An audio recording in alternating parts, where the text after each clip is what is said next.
Je vais vous parler d'un mot, le mot novice aujourd'hui.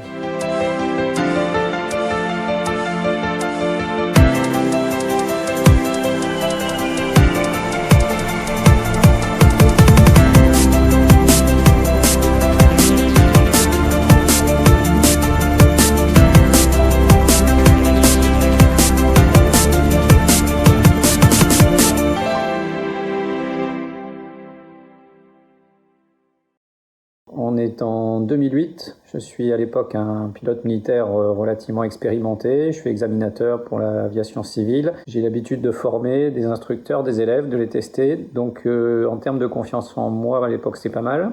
Et puis je m'oriente progressivement vers le civil et donc je décide de passer l'IRME, la qualif vol aux instruments, dans une école civile, en fonction de mon expérience, et j'arrive pour une quinzaine de jours de formation, théorique puis pratique, à l'école. La veille de l'examen, tout se passe correctement, je dîne avec mon pilote de sécurité, l'examinateur, je fais semblant d'être détendu, et eux font semblant de ne pas voir que je ne le suis pas. Tout va bien. Là, l'ambiance est bonne.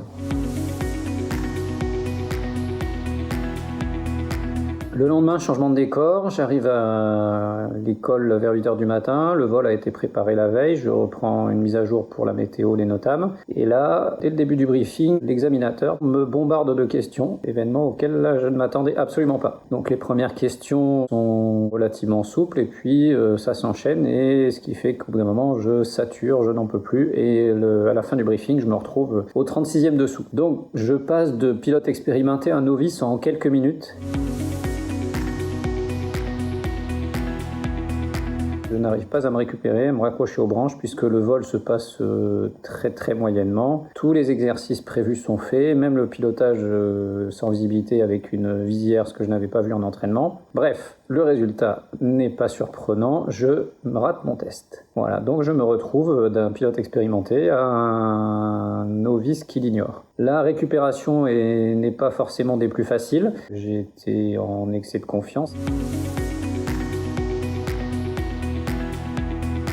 Que j'aurais bien aimé avoir à cette époque, c'est un accompagnateur, un coach pour m'aider à préparer cette activité qui n'était pas liée directement à mon expérience. Donc j'étais faussement expérimenté sur le vol aux instruments. Et de ce que j'aurais apprécié également, c'est une personne avec laquelle je puisse débriefer de ce vol catastrophique, de manière à recoller les morceaux un peu plus vite.